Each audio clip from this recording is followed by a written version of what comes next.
Hello guys, welcome back. Sorry for the delay in videos. I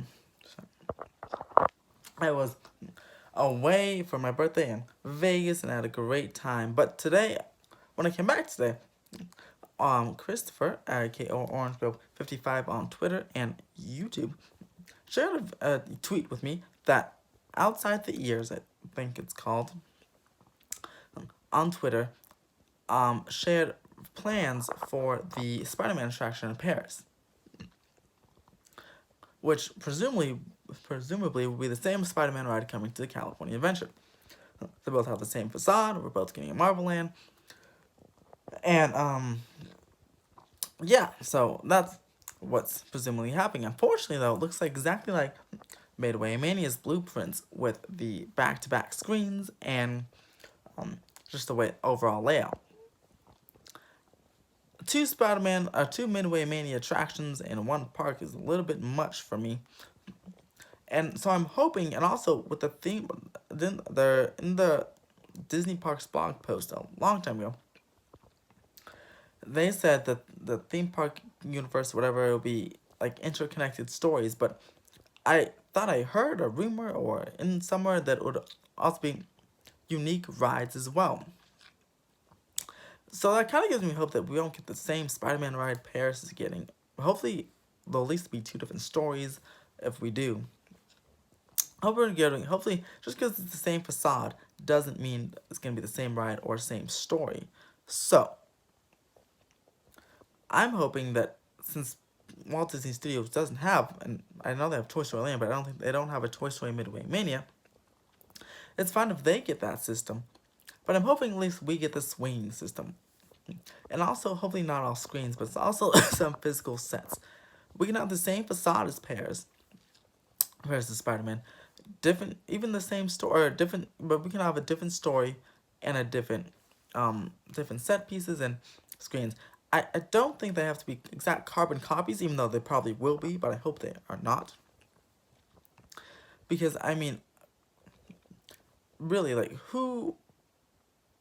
who's gonna want to ride it if they're gonna go on Toy Story and then they go on Spider-Man, and even the most casual of guests will be like, hey,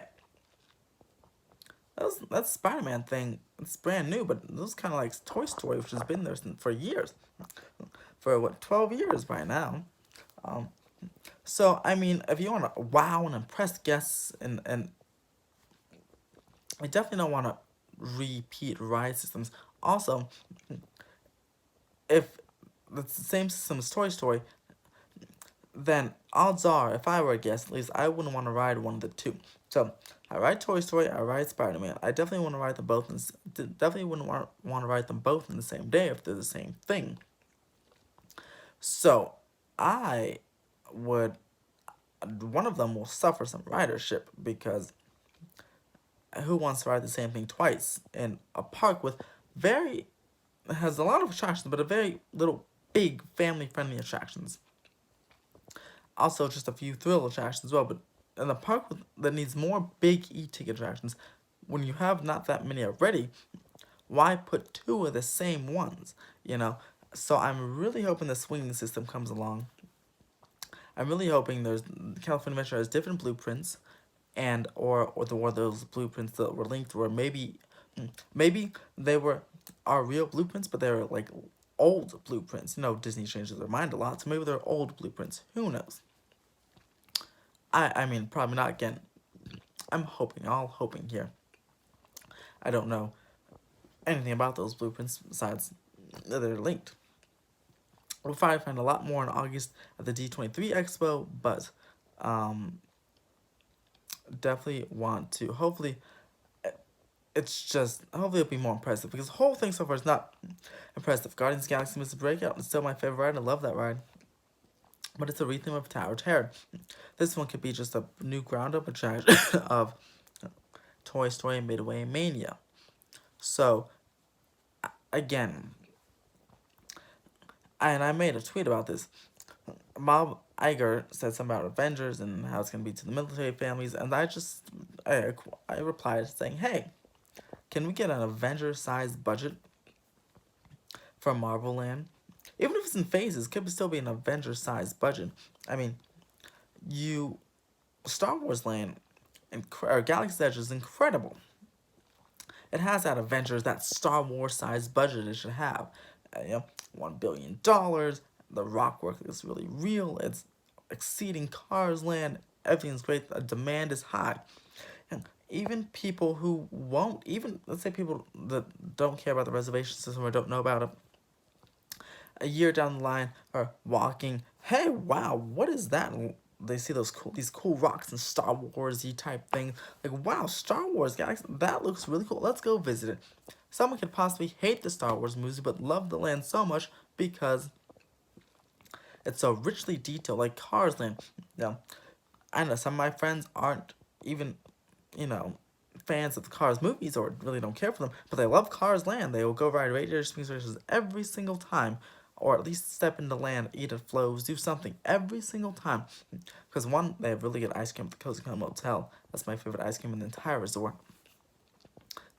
And two, because it's so richly detailed and themed straight out of the movie, whether you like the movie or not, the fact that it feels like you're in the movie is much different than the movie itself. And if you like the movie or a fan movie, especially if it's one of your favorite movies, then it's even better because obviously it's your favorite movie and you're really stepping into the land. So that's why for Star Wars guys, it's like you're stepping into a Star Wars movie, actually, the universe, which is awesome for Star Wars fans and awesome for fans of, or just fans of immersion. Awesome for the average theme park guest, like Wizarding World of Harry Potter. Wasn't a big Harry Potter fan at all. I mean, I didn't dislike him or the movies, but I just didn't read the books and follow the movies like every single person was saying. Like I saw them, I eventually saw them all, but just not like like Thursday night previews. Love the Wizarding World of Harry Potter though. Every time we go to Universal, I always have to stop in there, ride Forbidden Journey, ride the Flight of the Hippogriff. No, just hang out and relax in the land because it's so immersive. Again, not the biggest Harry Potter fan at all, but I absolutely, that's my favorite part of one of my favorite parts of Universal, and one of the reasons that I got a pass for Universal as well, just so I can just go to that immersion. Also, the projection shows on the castle, all that immersion, it's amazing. And with the forthcoming Nintendo Land as well. So, Bob Iger, I'll say this one more time, man. Please give the MCU Marvel Land, and not just but all of them. I mean, Hong Kong is getting a decent sized budget with their Avengers closer, so please give them, give DCA and all the other Marvel lands, but especially DCA because it needs more attractions. Walt Disney Studios is getting a humongous €2 billion expansion, so give DCA the expansion it deserves, the Marvel land it deserves, especially if at least the earlier goals of Marvel Land was to draw crowds away from Star Wars Galaxy's Edge. I understand the Eastern Gateway failed, but still, that should still be the overall goal. Draw as many people away from Galaxy's Edge as possible by creating a fully immersive and equally better Marvel Land. Comment your comment your thoughts below, guys, on Marvel Land, or what you guys think of the blueprints. What you guys expect to see in Marvel Land, and do you think will you be wanting to ride the Spider-Man attraction based on your blueprints, if they're true, and if that's what we get? Would you be wanting to ride the rides at Galaxy's Edge? So please subscribe to my channel if you love it. Follow me on all my Instagram, theme park wizard, or theme underscore park underscore wizard. And have a great day. I'll be back with plenty more videos. Calico Rapids River construction update coming up tomorrow as well, as the ride is opening next week. Have a great day, guys. Bye.